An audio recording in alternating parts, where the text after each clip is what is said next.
Oi, meus amores, tudo bem com vocês?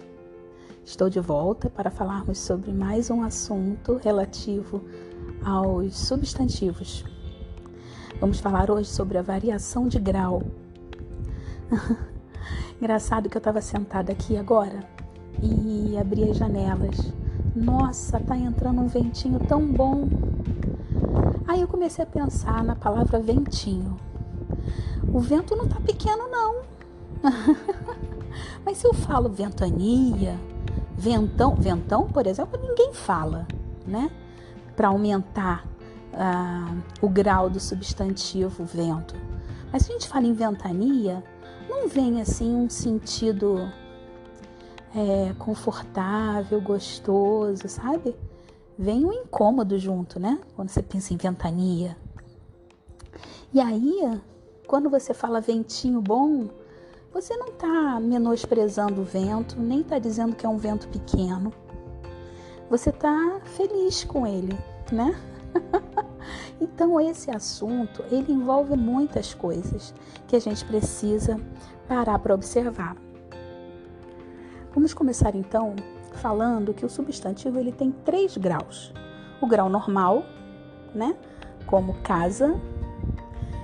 O grau diminutivo, que é a casinha, o casebre, e o aumentativo, que é o casarão. Então, ele tem um tamanho normal, ele tem um tamanho diminuído e um tamanho aumentado. Uma casa, uma pequena casa e uma casa grande, né? Então, são 3 graus do substantivo. É importante a gente perceber que nós temos 2 formas de fazer esse aumentativo e esse diminutivo.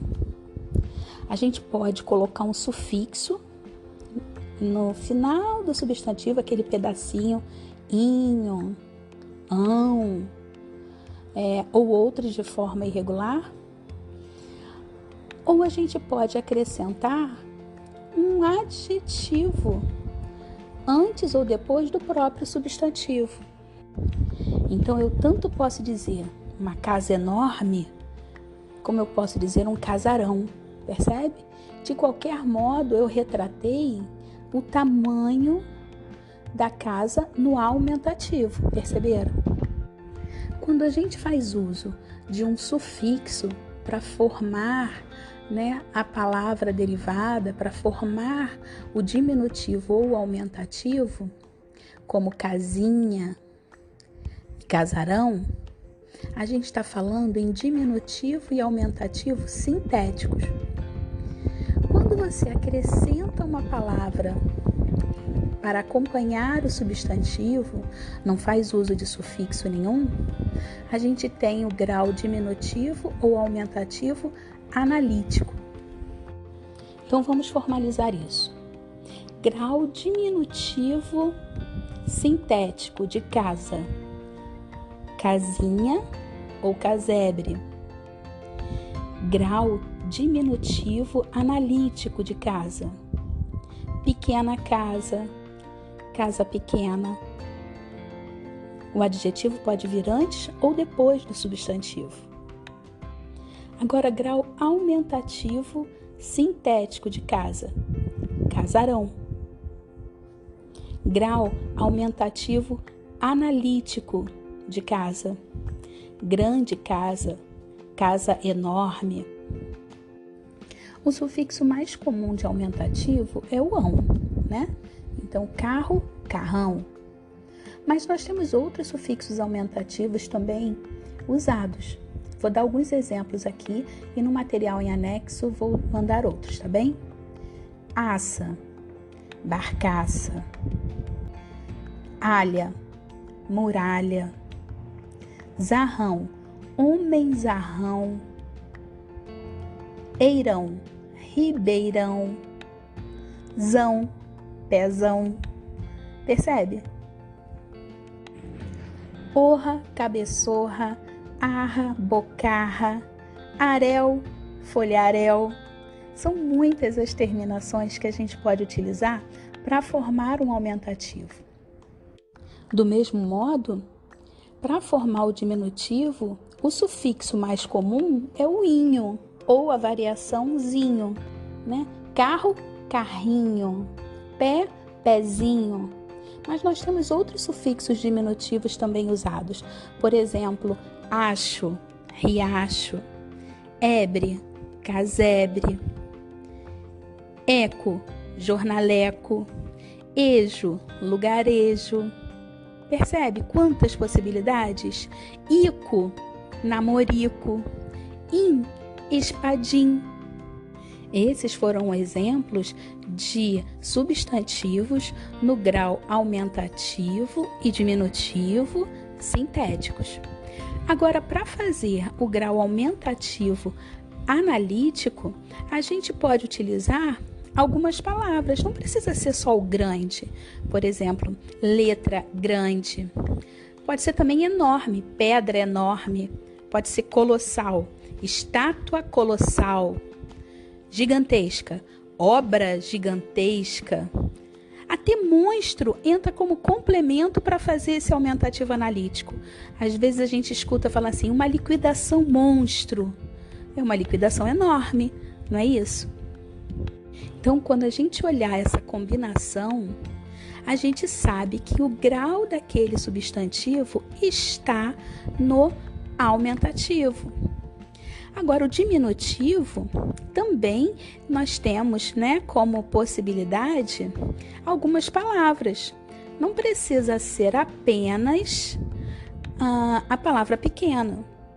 A gente pode utilizar a palavra minúscula, por exemplo, uma letra minúscula, ínfima, uma lembrança ínfima. Então, essas palavras pequena, pequenina, minúscula, ínfima, também vão fazer o grau diminutivo analítico dos substantivos que elas estão acompanhando. Deu para entender? Agora, como eu comecei falando, sobre o ventinho que está batendo em minha face agora, a gente também precisa perceber que o uso desses sufixos de diminutivo e de aumentativo, muitas vezes tem outro significado que não exatamente o aumento ou a diminuição do tamanho normal dos substantivos. Quando a gente fala, Carlinha, é um apelido carinhoso, não necessariamente que a Carla seja pequena, não é verdade? Quando você fala, vem com a mãezinha, vem, não quer dizer que você seja uma mãe pequena, mas é o carinho, a ternura, a afetividade que está ali. Certo? Agora, infelizmente, não são só coisas boas que a gente diz ou que a gente escuta ou que a gente considera, não é verdade? Então, algumas vezes, esses sufixos, eles vêm para demonstrar ironia, um valor depreciativo. Quando a gente fala assim, por exemplo, que sujeitinho esse, hein? Esse sujeitinho não quer dizer que seja um sujeito pequeno, né? A gente está fazendo uma crítica a ele quando utiliza esse sufixo. Quando você fala tá com medinho, você está sendo irônico, percebe? Do mesmo modo, quando a gente utiliza o sufixo no aumentativo, às vezes a gente também está utilizando com um sentido pejorativo, depreciativo. A gente fala narigão, beiçorra, percebe? Então, meus amores, a gente pega o substantivo que tem o grau normal, como palavra primitiva, e aí a gente acrescenta um sufixo, formando uma nova palavra, uma palavra então derivada, e nem sempre vai ter aí a característica de tamanho diminuído ou aumentado. A gente pode ter também então outros valores semânticos. É importante que a gente esteja atento a isso, tá bem? Percebam também que muitas vezes ocorrem aumentativos falsos. Por exemplo, cartão. Não quer dizer que seja uma carta grande, tem outro significado. Caldeirão, colchão. Parecem substantivos no grau aumentativo, mas não são, Eles têm um outro sentido. São aumentativos fictícios, porque não representam uma forma aumentativa, nesse sentido de ampliação do tamanho, perceberam? Outra questão importante que a gente tem de observar é quando a gente quer colocar esses substantivos no grau aumentativo e diminutivo no plural. No aumentativo, a gente segue a flexão normal. Casarão, casarões. Carrão, carrões. Mudando apenas a terminação ão para ons, ãos, ães. Como a gente já viu no conteúdo anterior. Agora, no diminutivo, a gente pode simplesmente colocar o plural no final da palavra, já com o sufixo. Então, a gente tem livro, livrinho, e aí no plural, livrinhos. Casa, casinha, casinhas. O plural só no final do sufixo. Mas a gente também pode e deve observar que quando o diminutivo é feito através do sufixo zinho, por exemplo, animal, animalzinho, a gente precisa colocar os dois no plural. Primeiro a gente faz o plural, depois a gente coloca o sufixo. Então vai ficar animaizinhos. Só que a gente tira o S e liga logo ao zinho. Então vai ficar plural de animalzinho, animaizinhos. Pastel seria pastelzinho. No plural vai ficar pastéisinhos. Deu para entender, meus amores? Bom, meus amores, viram quantas coisas a gente tem de observar quando vai variar o grau do substantivo? Espero que vocês tenham entendido tudo. Caso tenham alguma dúvida, podem me procurar. E não se esqueçam de rever o conteúdo no material anexo e de fazer as atividades, tá bem? Um beijo no coração de cada um de vocês. Saúde, paz e muito amor, tá? Um beijo. Saudade! Fiquem com Deus!